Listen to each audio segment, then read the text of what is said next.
Welcome to Brain VR Podcast. We are sitting here on Biohacker Summit 2022 in Amsterdam, and we have Shawn Wells here with us. Hi, Shawn. Could you please introduce yourself to our audience? Sure. I am a formulator, a biochemist, a dietitian, and I've formulated about 700 supplements that are out there in the world. I've been doing that for about 20, 25 years now. I've worked with more than 100 companies throughout the world in practically every market. Patented about 20 ingredients, including things like Creatine and Dynamine, which are popular in like energy drinks, nootropics, fat burners, pre-workouts. I mean, pretty much every pre-workout has these ingredients. And I have like dihydroberberine, which is an exciting ingredient that I've patented. I was first to bring ketones, exogenous ketones in the salts to market. Just a lot of things that I've been blessed to have worked on. I have a partner that's in China that's really empowered me, that has a 1 million square foot facility. Wow. With over 100 scientists. Kai Lin, his company's NNB, and he's been my partner for about 10 years. And then more recently, I have 2 partners that are German chemists that are just brilliant and are conducting the studies and doing the patents and like taking all my ideas and just building entire companies around each ingredient. So it's been really exciting.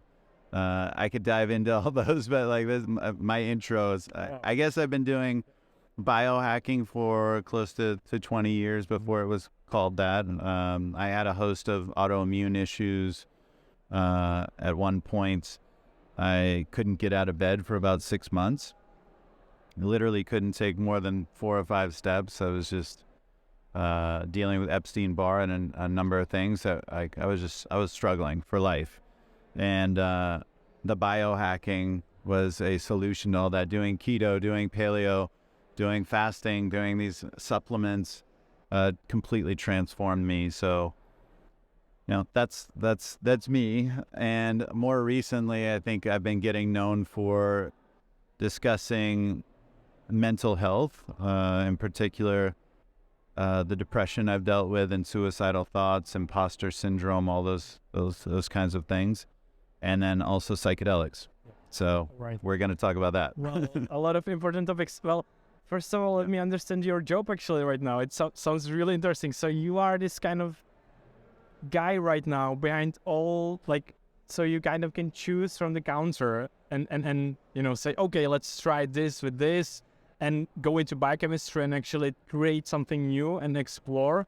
That seems like a really cool kind of a job when you can actually think about stuff and see them happen in the world.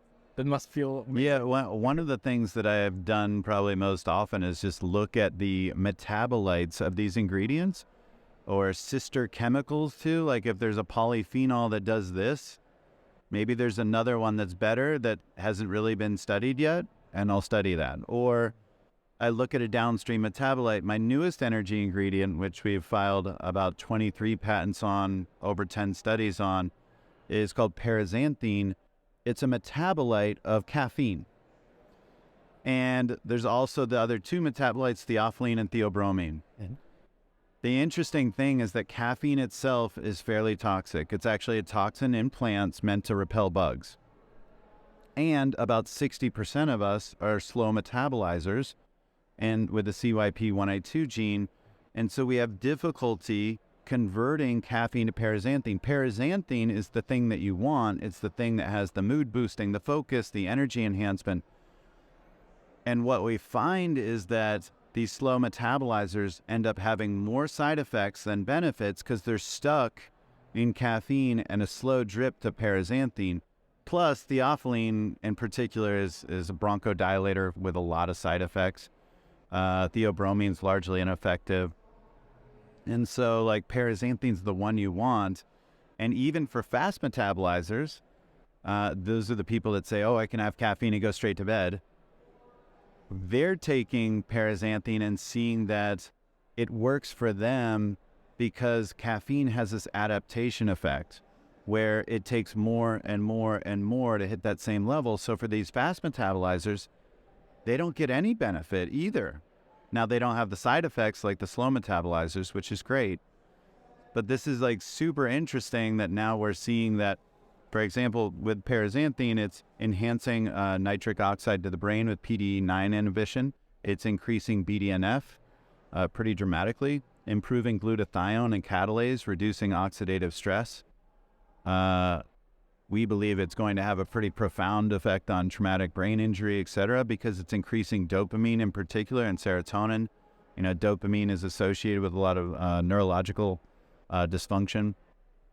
So like with Parkinson's, et cetera. So we're pretty excited. And you have like this mood boost from it, but without any of the side effects. It sounds like ridiculous, but this is just one ingredient, and it's just a lot of times when I look at the metabolites, if you go downstream in these pathways and you start looking at them, it can be fascinating. They can have much better effects. And like, how long have we all been taking caffeine? And it sounds obvious, but no one really researched this one. And, you know, this just happens. Or like sometimes with a reversible reaction, I look at like, well, what if you like stack the reaction in one way, not only give the ingredient that you want, the compound that you want, but like give the prior ingredient in that pathway and kind of like push a pathway one direction. That's another thing like I work on. It's so cool. Like, I honestly love this stuff. So, It's something amazing. like another ingredient that we just came out with is Can I ask you about prazontine? Is this the compound that inhibits the adenosine receptors in the brain? Mm-hmm. Yeah, it has more wakefulness than anti-fatigue effects, like same as caffeine. Yeah, I think it's really interesting. Yeah, exactly. It has greater adenosine inhibition than actually caffeine does. So more wakefulness. And it actually, in a study with animals, outperformed modafinil. Yeah. Really? Yeah. Yeah. So this is really exciting. And we've been studying it in our studies, 50, 100, and 200 milligrams. The couple companies that we've launched with as partners, we're doing a very slow rollout, a very controlled rollout for a reason, because we don't want it to get into crazy products, put with alcohol, have people taking 3 times the dose, whatever. Like, it's very important that we're getting all our patents in a row, we're getting our studies out there, we're filing for generally recognized as safe, we have all that stuff. And so it's really important how we roll this out. But the companies that are rolling out with it, like this 300 milligram dose, where it's so clean. Everyone loves it. It's just super, super clean. You don't have the anxiety, the tremors, the agitation, the sleep disruption. Like, literally, like, people are saying, I've never been able to work out in the evening with a pre-workout, now I can. I was going to talk about psychedelics, so this is cool. This is my, like, all of this is my passion, so yes. Yeah, okay, do you need to synthesize this compound, or can you find it in some natural sources? So to be déchet, to be compliant as a dietary supplement, it does have to occur naturally. It just occurs at really low doses, low amounts in natural sources. So it does occur in like cacao and coffee and, several of the sources that you would expect that caffeine and these methylxanthines would live. But it's just trace amounts, and it's not feasible to do an extraction. So it is made synthetically. We're working on enzymatic and fermentation processes, so it would be considered natural, but at the moment it's synthetic. So just to be clear, the best possible way how to get this compound is by supplement? Yeah. Okay. Well, the only way, really. Yes, you could get it naturally, but it would be in such... Yeah. You'd be getting like overdose a milligram. Yeah, it wouldn't be very feasible. And we're finding that you don't want to co-administer with caffeine. So in these sources that would have naturally occurring paraxanthine, you're still getting the other methylxanthines, in particular caffeine. And we're finding that's counterproductive for all the reasons that I was talking about. Like, it kind of overshadows the paraxanthine, and there's all the side effects that you're getting from it. So I just have this interesting idea in my mind right now, because coffee, like, it's not only about caffeine, right? So coffee is a super drink basically, because there's a lot of compounds. There's flavonols, flavonoids, and there's polyphenols, chlorogenic acid. There's been many studies done on decafs basically without caffeine. So I'm thinking, okay, if you supplement the compound you're talking about, and then you add it to decaf. Yeah, we've definitely thought about all this. Yeah, for sure. I mean, and I love like looking at nature and how brilliant nature is as a formulator. I'm a formulator. I'm very well known in the industry. And you are nature as well, right? So you are part of it. There you go. But like if you look at green tea, for example, right? Like what I love about this is you look at EGCG, which is a powerful polyphenol, and it has vasodilation effects. And you look at L-theanine, and it has this calming effect. And caffeine obviously can have a stimulatory effect on the central nervous system. And you look at the combination of these three things, and it has like a smoothing effect, enhancing like vasodilation, smoothing out caffeine, all this stuff in green tea. And so like you said, with coffee as well, or if you look at cacao with like catechins that are present as polyphenols in the cacao, but also these bliss chemicals like PEA and anandamide, and it's all endlessly fascinating to me. But yes, and I was going to say, like, one of my other new ingredients, like as an example, it's called dileucine. So it's muscle protein synthesis. Leucine's been the gold standard for years for driving muscle protein synthesis, the anabolic pathway. I don't know like how high level the listeners are, but like to turn on the building of muscle and the maintenance of muscle, you need muscle protein synthesis versus catabolism or muscle protein breakdown. And to turn on muscle protein synthesis, it's the one key amino acid in the complete amino acid profile that would be leucine. Yeah, just to that note, you can basically get rid of some of the negative effects of fasting for muscle breakdown. You supplement with leucine, right? So you can fast and supplement with leucine, and you don't have as much muscle breakdown. Yeah, and potentially like something that would inhibit catabolism, like a leucine metabolite called HMB, would make a really great stack. So that would affect like net muscle accretion, like when you're inhibiting the breakdown and you're enhancing the synthesis. It's kind of like a win-win, right? You're really pushing it in your favor. But what's fascinating is di and tripeptides with the PEP1 transporter in the body are selectively chosen over free single amino acids and taken up faster. And so my theory years ago when I approached my team was, what if dileucine works better than leucine? 186% faster to the plasma, about 60 to 80% better at turning on muscle protein synthesis, which is groundbreaking, especially when we're leucine or anabolic resistant as we age. And this could be because of androgens are lowering, like testosterone, DHEA, things like growth hormone as well, that you're becoming more insulin resistant, that you're becoming more sedentary. It's taking more leucine, more protein to turn on muscle protein synthesis as we age, and we're eating less protein as we age. So you end up in this case of what's called sarcopenic obesity, where you're trading off muscle for fat. Even if you're not changing your weight, your tissue composition is changing. And so we're really excited about dileucine helping with this anabolic resistance, and in particular looking at things like sarcopenia, cachexia, like clinical conditions where you're losing muscle, but certainly for bodybuilding and sports nutrition and things like that. So it's just stuff like that. Like this is so fascinating to me, and delivery systems, and I love all this stuff. Okay, so I just have a question about this, because this is fascinating topic actually. There has been like quite, not, I wouldn't say controversy, but if you dive deep into some studies about longevity and actually protein consumption and muscle protein synthesis, you find something really interesting, and it's That's a great question. You actually really need protein and muscle protein synthesis for you to be able to just feel strong and to have optimal levels of testosterone and stuff like that. Not only for men, but also for women as well. Testosterone is important for them as well, actually.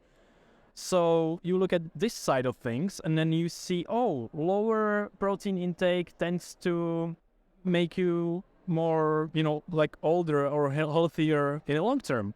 And I found this really like confusing, but what I found from the studies was this kind of, extraction of, okay, what if you kind of cycle these, what if you get the best out of the, best of two worlds? That's it. Is that something? That's the answer. That's the answer. You got it. You got it. Like that's kind of like future thinking right there, because like over time, speaking of like that adaptation effect that I was talking about with caffeine, right? That over time, or like if I was to use like exogenous testosterone, right? Like injectable testosterone from outside of the body, exogenous. My endogenous, inside the body, production of testosterone would reduce because I'm getting it from the outside. So my body's like, why would I need to make this?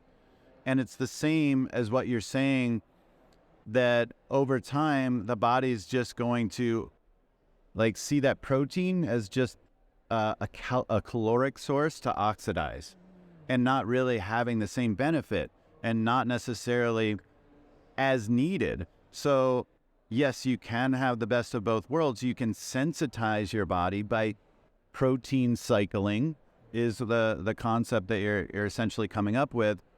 And I think that's why, yes, rapamycin can be potentially effective at going down this path of really inhibiting inhibiting protein synthesis.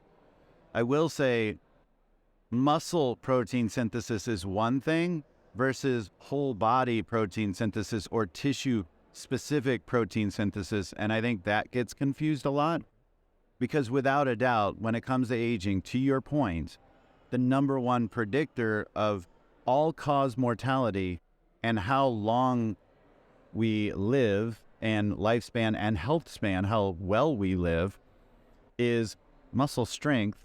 Like one of the best predictors is actually grip strength. And you can literally, there's been a number of these large-scale survey studies, like N. Haynes kind of like studies, where they looked at like different levels of muscle strength, and the people that had the lowest in like quartiles, I think, like with 4 levels, the people that had the lowest level of muscle strength were like 3 times as likely to die early. And it was something like 86% more likely to have coronary heart disease and 60-some% higher, 62% higher cancer rates. I mean, it's a dramatic difference to not have the strength. And I used to work in nursing homes as well as hospitals. And when you would fall, like people do when they're older, especially when they don't have good muscle control and there's not enough muscle tissue, and because you don't have enough muscle tissue and you're not using it, you have poor bone mineral density, and you have a weak immune system, which has been shown when you have less muscle, and you don't have good proprioception in like how you're using your body in space, right? Because you just don't use it enough, you don't have the muscle, that now you fall easier, you break the hip easier, and you break a hip and you go into a nursing home, like your chances of getting an infection, of dying, of not coming back are pretty high. Like, so it's really important to maintain muscle. And I think you hit the nail on the head, is to not just always be taking tons of protein, but cycle it, and also do things like fasting, maybe take like a 72-hour fast like once a month or every 2 months or something, and then come back in and use the protein. I like to go higher protein on my heaviest workout days, and then on days that I'm not working out as hard, maybe it's more of a veganish day. I don't know, something like that. Cool. Perfect. Thank you. Talking about longevity, what is your take on NAD+? Is it important, and what supplements maybe are promising in this field? That's a great question, one I love. I'm mito obsessed, mitochondrial obsessed. So like my whole book, The Energy Formula, like pretty much revolves around the mitochondria. I've always said like mito's the next keto. Like I'm all about the mitochondria. I mean, it's the source, like my book, The Energy Formula. I mean, that's the source of energy. It's where 95% of your ATP is created, the energy currency for the body, adenosine triphosphate. And if you look at what used to be called the Krebs cycle or the citric acid cycle, this crank where ATP is largely synthesized going through these organic acids, one of the last stops before you get to OAA is this NAD to NADH. And if you can stack things more in the direction of NAD, then we tend to see NAD is therefore a substrate to actually energetically have the mitochondria make ATP and keep them healthy and keep DNA healthy, which is all incredibly important to have healthy mitochondria to make more mitochondria, to protect the DNA from damage, to keep telomere length or telomere, however you like to say it, length longer.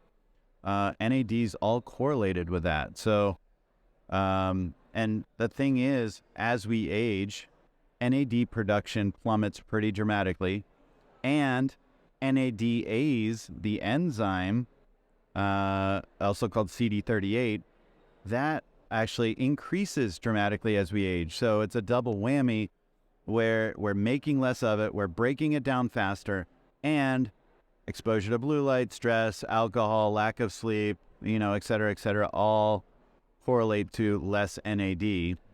So you can see where like this can become a huge problem, and it is a logical strategy to try and boost NAD levels to have more energy, to have healthier mitochondria, to live longer, and certainly thrive. And so absolutely, there's a number of ingredients out there that get talked about, like true Niacin, which is nicotinamide riboside NR, NMN, which I'm a huge fan of. Here, and I will say I lean towards NMN over NR. I think the data is a little bit more compelling there. I think Rhonda Patrick and David Sinclair would kind of lean in with me there. But it's more direct in the pathway than NR. And the data is pretty solid. It's a lot of animal studies and a couple human studies, but it's coming in. I would say that if you look at the animal studies and extrapolate that out, probably the dosing of NMN is too low. Like where a lot of people are taking 100 milligrams, 200 milligrams, maybe 500 milligrams. It seems like we're talking more like 1 to 2.5 grams a day. So, and that gets expensive.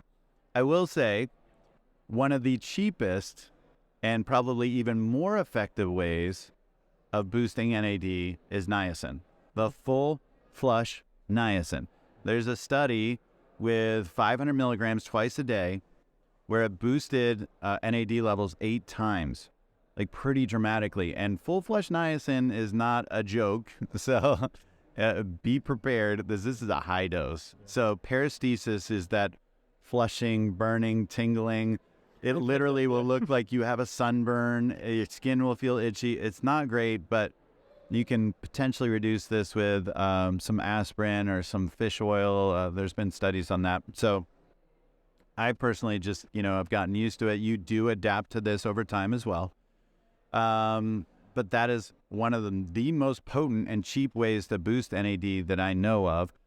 Also, an interesting idea that I'm playing with is that I believe that with this kind of superficial flushing that's happening, this tingling, this paresthesis, this blood flow to the area, it could be incredibly powerful because you're ramping up NAD in the mitochondria already. Now you're doing it at the superficial level and you're going into a red light sauna. This could be like the ultimate stack. So that's something that I've been looking at. I want to study. And then the polyphenols, when it comes to NAD, are really powerful at... Can yes, just, okay. Because yes. there's just... I just need to mention something really important. And one of the pitfalls there might be with NMN. Yeah. Because it's a bit like there are some like interesting studies and mechanisms that and processes that yeah. It may be that actually NMN doesn't have a way It to breaks get down to it. niacin. Yeah, it breaks down actually to niacin. Yeah. So it's what do you possible. think? Yeah, it's possible. We don't know yet, but I'm just glad that you're mentioning niacin as a way It's to. why I think that a really high dose may be necessary too. Like this is like kind of the same thought process with something like glutathione or carnosine. That like these are multiple amino acids, and everyone says, oh, like you just break them down in your gut. But yes, you may break them down in your gut, even collagen, like with hydroxyproline, but you end up reassembling them too. That's the point. Yeah. So, and if you take a high enough level, like for example, like carnosine, which is beta-alanine and histidine, at some point you overwhelm this enzyme, carnosinase in this case, and there is a high enough dose that it will get through. So this may be the case with NMN, and it's really hard to tease out unless we've really, explored all that. But I do love niacin, and this idea of stacking a pathway could be really potent where you take NMN and the full-fledged niacin, nicotinic acid. And that may be one of the best things to do, especially if you pair it with the best polyphenols. Not resveratrol, not pterostilbene, not EGCG. The best polyphenols, according to studies where they've all been looked at head-to-head, is apigenin and fisetin, or some people say fisetin. So fisetin is strawberries, apigenin is parsley. Quercetin could be really good if you address the bioavailability. So if it's like in a liposome. But those are probably my favorite ones. I think resveratrol and EGCG and those are actually kind of overrated. You just mentioned fisetin, apigenin, and the enzyme CD38. Yeah, exactly. So with age. So like when I found out like this kind of mechanistic things, like it really blew my mind. So do I get it right that for that NMN can really work, you should take also fisetin and apigenin so you can decrease the amount of CD38. Yeah, because like this is again like the idea, like when I really look to the biochemistry, the formulator in me wants to exploit a pathway. How do I leverage this pathway to my advantage? So kind of my ultimate stack would then be niacin, NMN, because maybe they do have synergy, and then having apigenin and fisetin to inhibit the CD38, so it will make the NAD more available that you're already creating.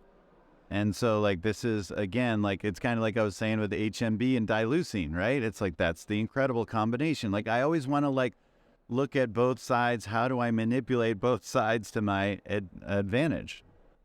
And what is your take on spermidine? I love it. Like that. So we don't really know like the most effective dose, but I can tell you that not only is it associated with autophagy, that cellular detox cleanup, think of like a little vacuum cleaner going into your cells. This isn't just important from the aspect of cells not having these toxins in them and them functioning better, but when a cell does have these toxins, it's a signal to kill the cell, and your cells become old, senescent, and they become targeted to die. And in time, that means you're older and you're dying.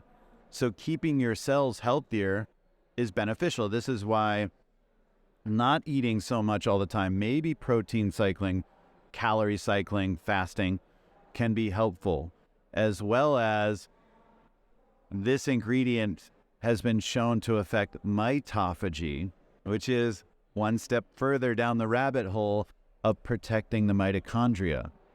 Even better, that could be a great stack, because I'm all about stacks and kind of like going further than everyone else, is this ingredient L-ergothioneine. It's a trace amino acid that's found in mushrooms and certain beans, and a tiny dose, kind of like spermidine. Spermidine, we don't know the most effective dose, but we're saying like 1 to 3 milligrams. Ergothioneine could be around 5 to 10 milligrams. It's this trace amino acid that is a mitochondrial antioxidant, not just a cellular antioxidant. We know cellular antioxidants are kind of equivocal, like on benefit, like where there can be points where they become pro-oxidants, and it's very conflicting data. And sometimes you need them to be in an oxidative state to signal certain things, like recovery, like that's a whole other discussion. We just talked about it actually on our episode, and it's all about the balance between your endogenous antioxidants, oxidative stress, which could be hormetic and positive. So okay, let's not go there. Yeah, exactly. Okay, let's. So with this mitochondrial antioxidant of ergothioneine, what's fascinating about it is we do not make it, so therefore we can have, we need to supplement with it or eat it. There is a deficiency potentially of it. This is being explored more. Dr. Bruce Ames, famed longevity researcher, has called it the longevity vitamin, because you also have a unique transporter system, the ETT, in your body, meaning you were evolved to use this ingredient. It's a transport system just for this ingredient, and it's uniquely stored and ready when your body needs it to protect the mitochondria. So there's this whole mechanistic pathway around this ingredient, and it's largely unknown.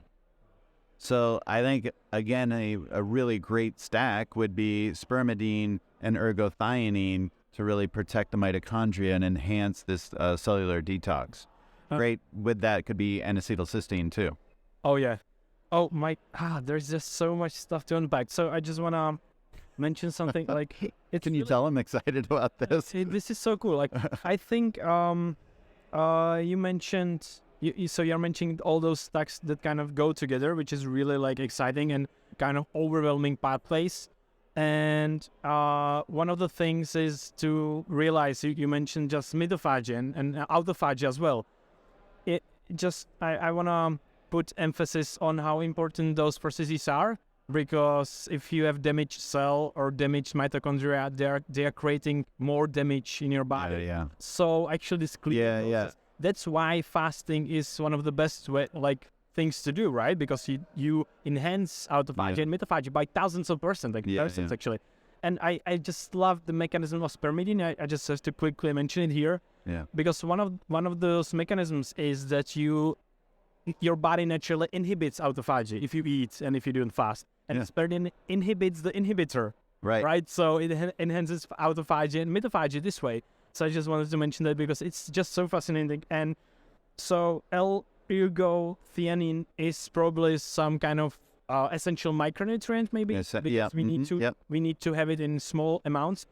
Do you know any other essential micronutrient that's as important? For example, like the only other one, that's it. We're on the same page with everything.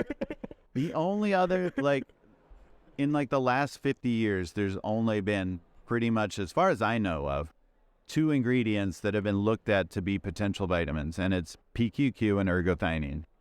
And, PQQ is a sister molecule to CoQ10, works on that electron transport chain pathway, important for energy. In particular, it's going to be most important in the energy-dependent cells. So think of cardiomyocytes, like your heart cells. Those are going to be highly energy-dependent. Now, people tend to think of this drawing from high school biology where you have one mitochondria in the cell. This isn't necessarily true. You have up to 5,000 mitochondria in a cell. And in brain cells, there's a lot of energy needed, and in particular the heart cells. Obviously, that makes sense.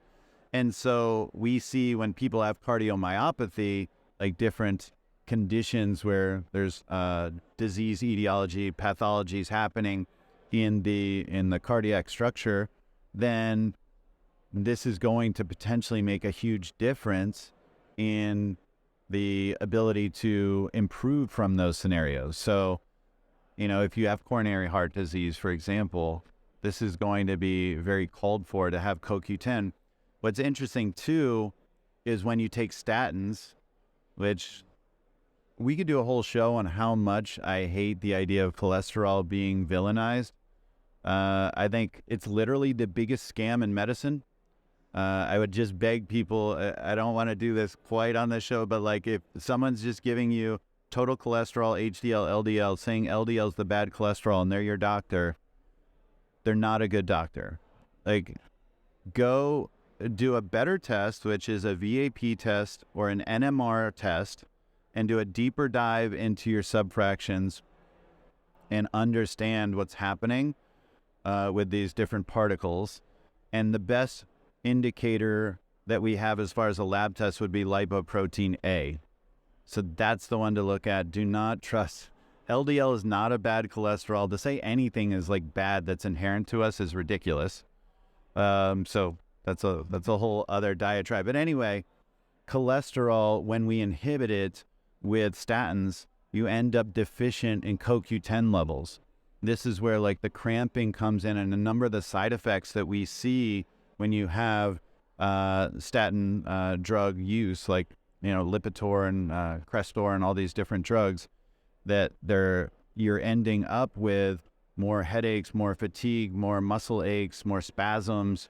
It's because you're not able to produce energy on the level that you should in your cells, and your cells have a cholesterol layer, and you become deficient in CoQ10. What you consider like influential and promising supplements or stocks for mental health that really can help? Yeah, this is probably one of my most passionate areas, because like I said, I've dealt with depression a lot of my life and suicidal thoughts at a number of points. And yeah, this is extremely important to me, and why I kind of started digging into psychedelics and then talking about doing psychedelics the right way. I think we'll need another show on psychedelics because there's so much for me to talk about there, and I don't want to like really uncover that without doing it the right way. There's a lot to discuss there because it's very convoluted. I am a big fan of them, but they need to be done in the right way. So just as far as supplements, I would say, I mean, first off, depression, and I'll be talking about this tomorrow at my talk here at Biohacker Summit. Depression is a multifaceted with all the neurotransmitters being low. This idea, this theory about serotonin is very false. Like it's grossly oversimplified. And the idea of using SSRIs can have short-term benefits. Like most anything that you're just inhibiting something, it can have a short-term benefit, but the body finds ways to overcome this with homeostasis, right? So like in time, you see very little benefit happening from these SSRIs, and the meta-analyses done by there's been 3 now done on SSRIs I can think of, and what we're finding is that they're saying at the end of these things that the benefit is not shown with SSRIs, that it's fairly equivocal at best, and at worst, they're potentially counterproductive and contraindicated. So SSRIs, I would like really think twice about, but I have a number of ingredients that I can tell you about. Yeah, I just want to mention with SSRIs, I mean, we've talked to some like psychotherapists and neuroscientists and stuff like that. Like they can be, you know, because if you look at, you know, general population and you give them SSRIs who have like depression and stuff like that, well, you can find that they are close to placebo almost, but they have a little bit more success in like 1 year time. The thing is, actually, if you look at subpopulations, you see that people have different types of depression. For example, inflammation-based and stuff like that. With inflammation-based depression, it doesn't work that well if they don't have increased inflammation, which is, by the way, inflammation-based depression is 60% of people with depression. So if you look at the other 40, in those subtypes of patients, which is not inflammation ones, the SSRIs actually work pretty well. So I think it's kind of, we don't really know yet how to work with these things, even though we've been working for them for a long time, but I just don't want to like only demonize SSRIs. I'm not demonizing them. I just out and out. There's certainly people that this works for. Yeah. But I think like it shouldn't be like the first path that we go down. Yeah. And like I said, when you look at depression, usually all the neurotransmitters are depressed, meaning they're low. Like you talk about dopamine and GABA and endorphins and glutamate, and all of these things are low, not just serotonin. The idea that it's just purely serotonin is kind of maybe inaccurate. Yeah, what I would say. it is. Yeah, that's actually true. Like, I'm fascinated by how general public kind of sees these things, because right now there's been a study. SSRIs don't work on serotonin, and like people who study that, they know that for tens of years already. Yeah. That hypothesis of depression is just wrong. So it seems like it works on maybe BDNF and neuroplasticity, but yes, whole other exactly, debate. potentially. So right now, let's just get there's signaling that happens. Yeah, exactly. So anyway, so yes, and by the way, with psychedelics, you do see all of the neurotransmitters come back on board, and it's not just a serotonin thing. So this is like one of the ways that, you know, the entire brain structure, neurochemistry is affected on a profound operating system level in a way that's different than a very specific drug. And that can be incredibly profound. So some of the supplements that I'm most excited about, I mean, you've probably heard of lion's mane for BDNF. It's okay. It's okay. So I like to go like 10 times better every time. So there's an ingredient called 7,8 dihydroxyflavone. And what this has been shown to do is increase BDNF better than injected BDNF. What's the name again? 7,8 dihydroxyflavone. So like 7,8 DHF. And what's really interesting here is this is new data. There's a lot of work to be done, but I believe that this could be the most profound thing that we know of yet to enhance BDNF. Now, polyphenols do help pretty dramatically with neuroplasticity and brain-derived neurotrophic factor as well. And there's a lot of other things, neuroplasticity. The BDNF gets labeled a lot, but there's NGF. Actually, mTOR is involved in that as well. But not only is there, now there's, and I like metabolites, so I talked to you about this. So there's some theorizing now that maybe the metabolite is actually doing more. So there's the, it's the 4-DMA 7,8 dihydroxyflavone that, you know, could be even better. The thing that I'm playing with is that I'm not sure which one's better. I like the idea, again, of stacking a pathway. If anything's reversible and preventing that from happening, I'm pushing the pathway the way I want. So I'm actually stacking the 7,8 dihydroxyflavone and the 4-DMA 7,8 dihydroxyflavone together. So... And again, are these just research compounds, or can you get it? You can get them. Yeah, they're nootropics depot. No, they do occur naturally. There's a flower that's at least the 7,8 dihydroxyflavone does occur naturally in. So, you know, it is compliant from that perspective. The 4-DMA one, I'm not sure if that does occur naturally or not. So, but I know like one company is nootropicsdepot.com that has both of those compounds. Yeah. So we've got two really promising compounds, and except them, like what would you add to, for example, your daily supplement routine to just support your mental health? Well, I mean, going back to serotonin, I mean, certainly, I think if you're feeling flat and you know what low serotonin feels like, I'm not saying, again, I'm going back to, it's not a bad thing. So like bringing serotonin back online, especially after a journey, when you have like this massive abundant growth, but then you have this contraction that's natural. I think like vitamin D3, I mean, certainly getting your sunlight, taking D3, especially if you're a darker skinned individual, the more melanin you have, the less D3 you will get from the sunlight. So it's important to, and especially if you're at a latitude, like a more northern latitude, it's good to get supplemental D3, an oil-based one, and add K2 to it.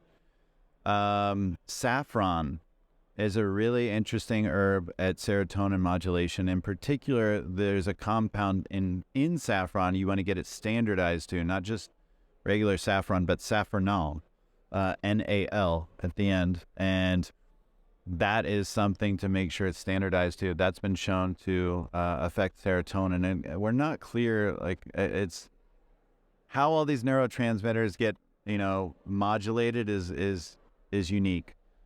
So it's not clear on exactly how it works. Zembrin is a canna extract, and canna is also known as Scaletium tortuosum, and it's a natural, mild SSRI. And it's standardized to mesembrine and mesembrinone, and these compounds can, again, bring serotonin back online. 5-HTP or tryptophan can help with the synthesis of serotonin.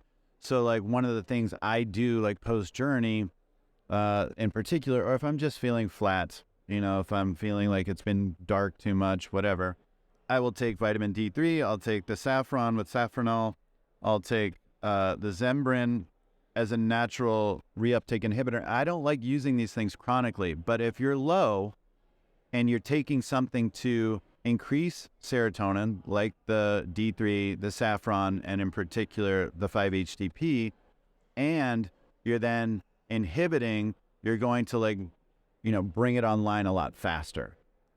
So would I do all that chronically? No, but when I'm feeling low, that's a really effective stack. So I know what low feels like, and yes, that is an effective stack. So I do like serotonin. I agree with you. Anyway, so that would be one stack. Obviously, DHA fish oil has been looked at a lot when it comes to depression. I think a lot of the neurological fundamental basis ingredients, like things like alpha GPC for choline, like DHA for the lipids, the brain is largely, fat lipids. So nurturing that would be ideal.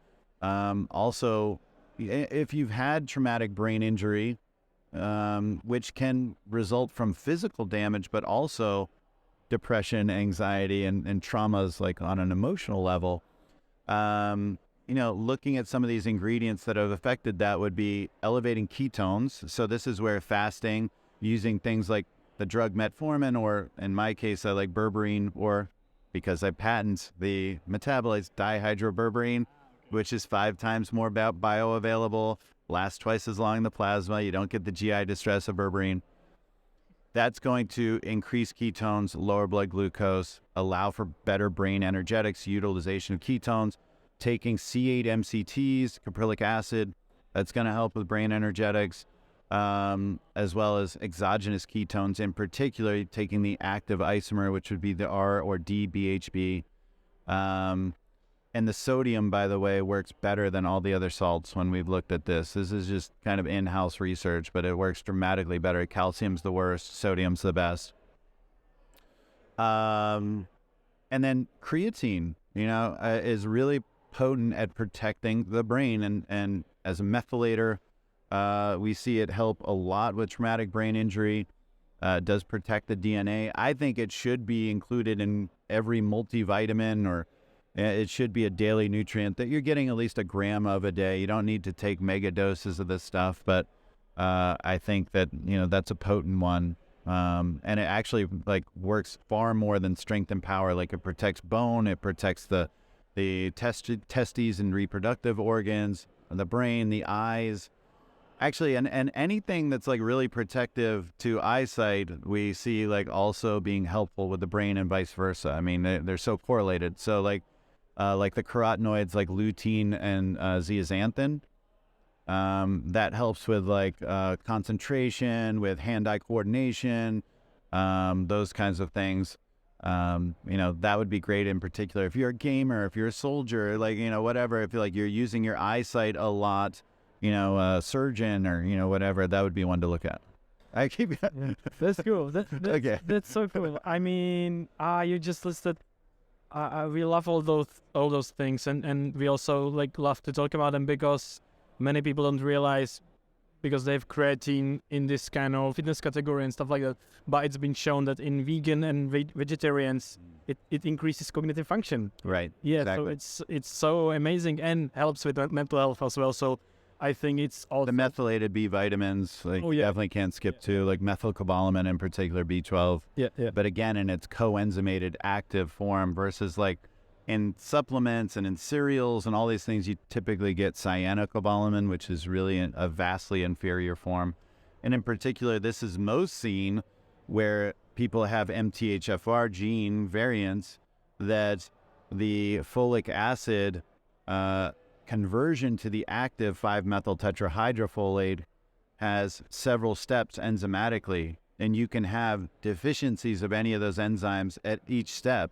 So there's a lot of people that take folic acid, get folic acid in their foods or in their supplements, and have high circulating folic acid if you were to test it, but don't have the active 5-methyl tetrahydrofolate in plasma or in cell. And this can lead to anemia and certainly a lot of issues. So like getting the coenzymated, methylated, active forms of the B vitamins is super helpful. This would be like, in particular, which like all of the B complex, the whole one, or what are we talking about? I think most important would be, methylcobalamin for B12, potentially P5P for B6, but at the top of the charts is going to have to be because there's several enzymatic steps and there's a demonstrated genetic variant with MTHFR, is going to be that folic acid. Okay. I would like to ask maybe one of the last questions. How can I know that the product I'm taking is This is a great question. great, is the one that I should take? Yeah. This is something I'm very passionate about, is like, this is the next step, is like, okay, I'm going to take this supplement that lists this ingredient. How do I know it's in there? One, I'm going to say this blanketly for you guys and your listeners. Do not support any company that sells a product that has a proprietary blend. Period. Proprietary blend, meaning like, it'll like, say it'll be like the muscle and strength blend with 1,700 milligrams, and there'll be 16 ingredients. And literally by law, you can have 1,699 milligrams of the first ingredient because they're listed in order of descending mass, and you can have the other 15 ingredients be 1 milligram, and that's legal. So look for full transparency where they're listing each ingredient, the dose.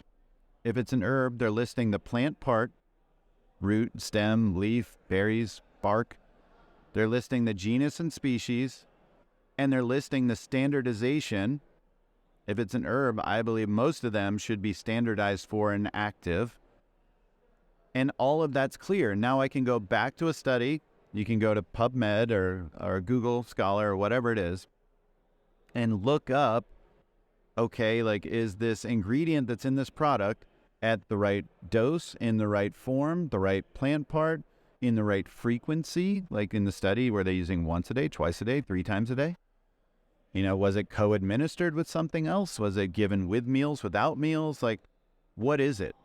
And so now I can explore this and have more clarity, more certainty. And certainly when you have branded ingredients, you get more certainty in terms of quality assurance, in terms of them only allowing you to license it if it's dosed the right way, those kinds of things that I do prefer and like to use branded ingredients that have the research done on those particular ingredients. They paid for that research, like I've done with a lot of my ingredients. So I lean on, using the branded forms when possible. But you are able to call these companies and ask for the quality control they're testing, their third-party testing, and say, I want to see that. And if they say, we don't have that, or we don't have a department that does that, we just have a guy that sources this stuff and throws it up on Amazon, it's like, okay. And by the way, Amazon, there's a lot of knockoffs of big brands like Thorne or Now or whatever, and only buy them directly from like a trusted seller like a GNC, Vitamin Shop, or bodybuilding.com, or whatever it is, or the company itself on Amazon, like Thorne, buy from the Thorne store in Amazon. Like if it's, Mike James on Amazon, like there's a good chance that those could be knockoffs and therefore have no active in them. And it's something that a number of these brands are actually working hard to prevent, but is a huge problem right now. We could talk about this topic for hours. Yes. We really appreciate your time. Thank you for that. And I hope we will continue and we will follow this conversation in the future. For example, about psychedelics, adaptogens, and the topics we covered today, because it was really a pleasure. Yes, I wanted to get into psychedelics, into adaptogens, all that stuff. So we'll hopefully talk about that in the future. Yeah. And I would love if, your followers can follow me. Of course. Shawn Wells. Yeah, ShawnWells.com. Like I have a free newsletter that goes out every week with a lot of the science. At Shawn Wells on a number of the platforms, SHAWN. Like my Instagram has a lot of infographics and stuff that's really broken down. And then energyformula.com, or go to Amazon and look up Energy Formula for the book. The website has a bunch of free gifts, like a fasting guide and a hidden chapter on natural movement and a bunch of really cool stuff. So yes, I would love the support. I do a lot of what I do. I make money on the ingredients and the formulations. I don't make money on my book at this moment, on me speaking, on my social media platform. That's all education and something I'm just very passionate about. You can see I believe in this stuff a lot. So, I think that'll come through in my material that I put out there, that it's very non-biased, it's very educational, and hopefully distilled down in a way that's easy to understand. Perfect. Thank you so much. It was it was really a pleasure to meet you, to talk to you, and hopefully we'll do the follow-up and follow Shawn. And DM me if you have any questions, of course, and, tell these guys what you want to hear next time. Yeah, sure. And, follow us as well. We are on socials as well, and we try to do literally the same thing. Like, we love, the podcast is the main thing, but somehow the Instagram and other stuff grew as well, because we try to educate there. Thank you for that. I think the bits of this interview, this episode are going to be somewhere over there on TikToks and Instagram. So I got one bonus ingredient for you guys. Cool. It's going to blow your mind. Give me 60 seconds. All right, let's do it. Thanks for tuning in and staying with us. You can have another hour. L-BEBA. So BEBA, beta-amino isobutyric acid. BEBA is the exercise mimetic. It's the signal in your body that tells your body it's intensely working out. And so when you're working out very hard, BEBA levels go up in the plasma. It's from breaking down L-valine, the branched chain amino acid in the muscle pool. Okay? And so the supplement I've been working on, when you take L-BEBA exogenously as a supplement, it enhances levels of BEBA with your workout, and your body thinks it's working out more intensely.